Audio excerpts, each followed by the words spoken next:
Un soir, lors d'un carnaval, un homme voulait acheter de la barbe à papa sur un stand. Après avoir mangé la barbe à papa, l'homme est allé dans un orphelinat et a enfilé un pyjama pour enfant. Il l'a fait tranquillement et est retourné au lit, se transformant en un garçon nommé Simone. Plus tard, la responsable de l'orphelinat, Madame Gutran, a parlé à un chauffeur et lui a dit que les enfants étaient prêts pour leur voyage en ville. Certains enfants de l'orphelinat jouaient dans la maison. Simone a réparé sa chemise et espérait que quelqu'un l'adopterait bientôt. Mais ensuite, un garçon nommé Kevin, qui était un tyran, a traité Simone de moche. Plus tard dans la journée, un enseignant veillait sur les enfants alors qu'ils se rendaient à un festival en ville.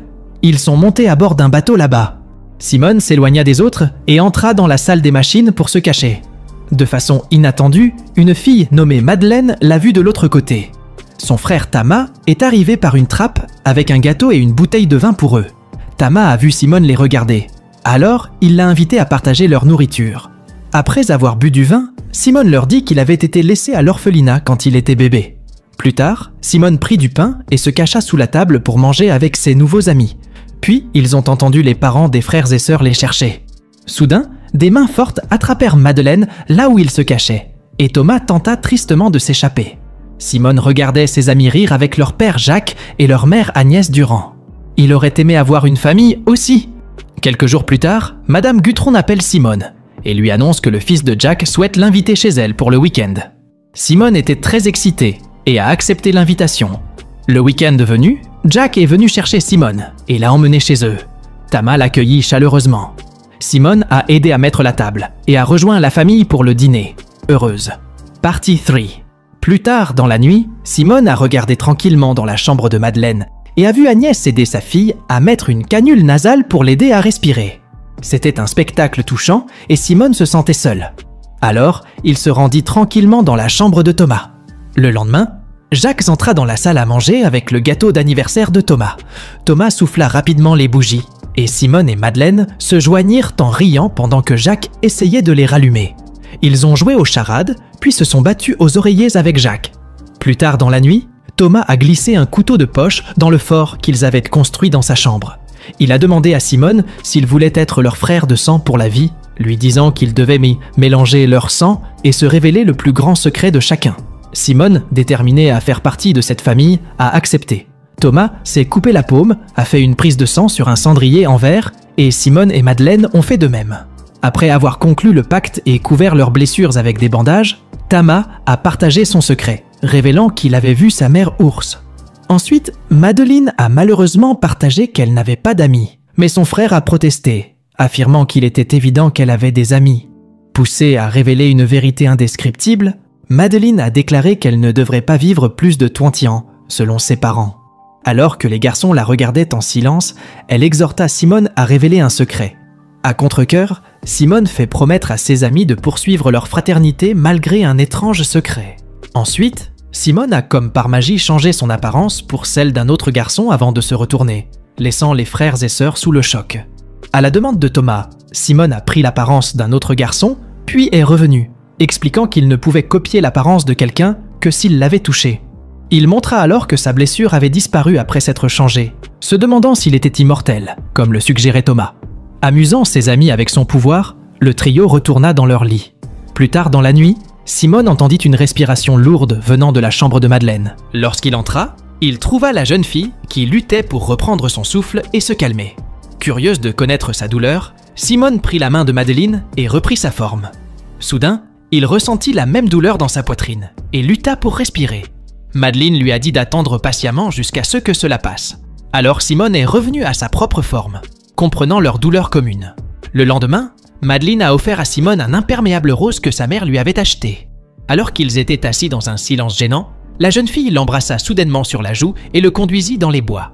Tama a donné à Simone son couteau de poche pour qu'il puisse creuser et s'échapper de l'orphelinat.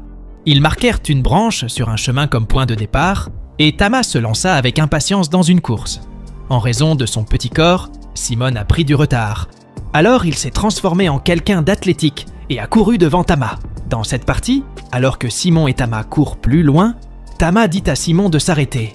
Mais par accident, Tama glisse et tombe dans un trou profond. Lorsque Simone entend son ami crier, il le cherche et l'appelle, mais il bute sur le bord du trou. Cette nuit-là, Jack mène un groupe de personnes dans les bois à la recherche des 2 garçons. Lorsque Simone entend le groupe les appeler, il comprend qu'ils recherchent principalement Tama. Pendant ce temps, Agnes est à la maison et essaie de réconforter sa fille. Elle est également inquiète pour les garçons disparus. Simone aperçoit la triste famille par la fenêtre. Nerveusement, il décide de repartir. Et Tama, disparu, revient avec une blessure remplie de sang. Peu de temps après, Agnes ouvre la porte à Tama, qui la serre dans ses bras à contre-cœur, même s'il ne la reconnaît pas. Peu de temps après, Madeleine voit celui qu'elle pense être son frère se faire interroger par la police. La fausse Tama raconte ce qui s'est passé, ce qui inquiète Madame Gatron. Elle demande où se trouve Simone. Inquiet de retrouver le corps de Thomas, Simone dit qu'ils se sont perdus et se reproche la disparition de son ami. Alors, il décide de le laisser se reposer. Plus tard dans la nuit, Simone entre dans sa nouvelle chambre et Madeleine le suit avec méfiance. Elle demande s'il est vraiment Tama et vérifie la zone blessée. Cela lui fait croire que Simone est partie. Après une recherche infructueuse, les Durand et les employés de l'orphelinat se rassemblent autour de la tombe vide de Simone. Et Madeleine pleure son amour d'enfance perdu. Des années plus tard, le Dr Bad conseille à Madeleine, qui est maintenant beaucoup plus âgée, ce qu'elle ne devrait pas manger, mais elle refuse d'écouter.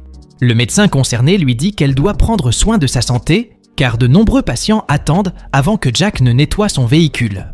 Devant sa miroiterie, une jeune femme entre pour récupérer sa commande et demande spécifiquement Thomas. Lorsqu'un Thomas beaucoup plus âgé lui remet le colis, elle lui pose des questions sur ses projets de vacances.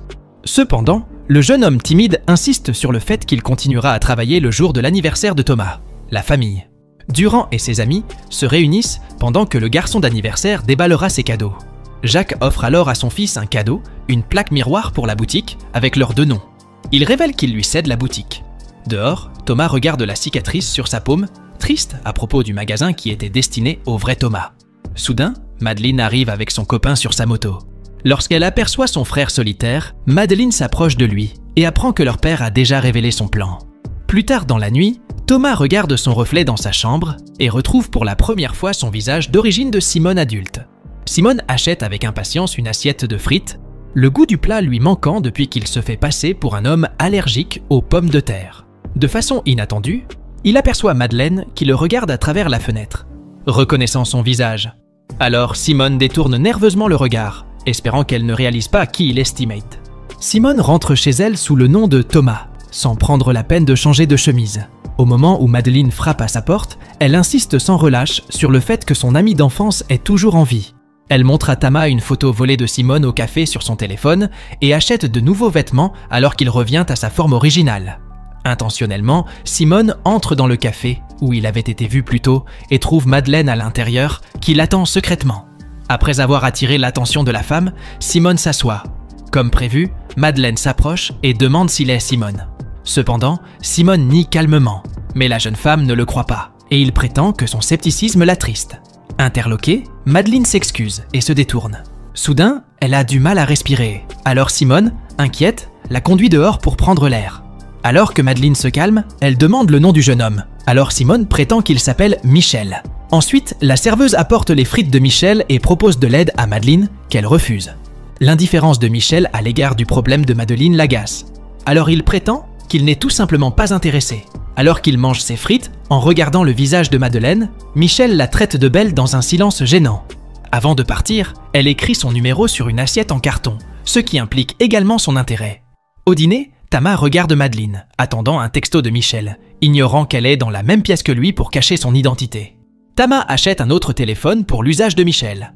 Bientôt, les deux se retrouvent pour un rendez-vous au bord de la plage, où Madeleine lui montre sa cachette secrète dans une grotte voisine. Enchanté par la belle femme, Michel l'embrasse et Madeleine lui rend l'appareil avec passion.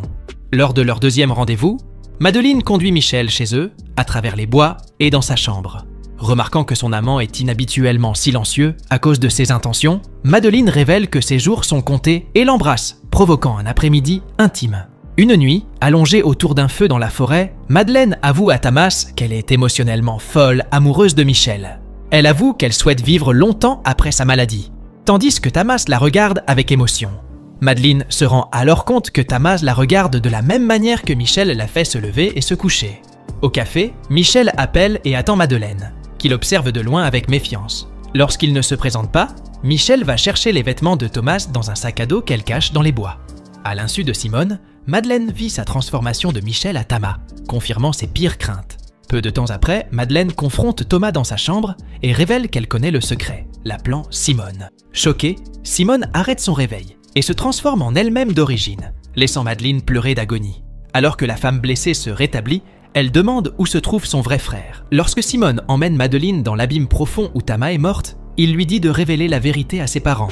Simone, quant à elle, propose de s'échapper plutôt que de laisser Jacques et Agnès souffrir de leur trahison. Furieuse, Madeleine le traite de lâche. À la demande de Madeleine, la police, dirigée par le commissaire Leroy, lui a serré la gorge pour récupérer la dépouille du garçon mort. Une fois la dépouille du garçon retrouvée, l'urne est placée dans la tombe autrefois vide de Simone. Sachant que c'était dans son frère, Madeleine cria doucement. Il n'a d'autre choix que de s'enfuir. Tamas rassemble ses affaires et commence à partir au retour de Durand. Tama prétend qu'elle est étouffée à la maison, alors Jacques et Agnès tentent de lui parler avec anxiété. Soudain, Madeleine montre un fusil de chasse. Le jeune homme fait un pas.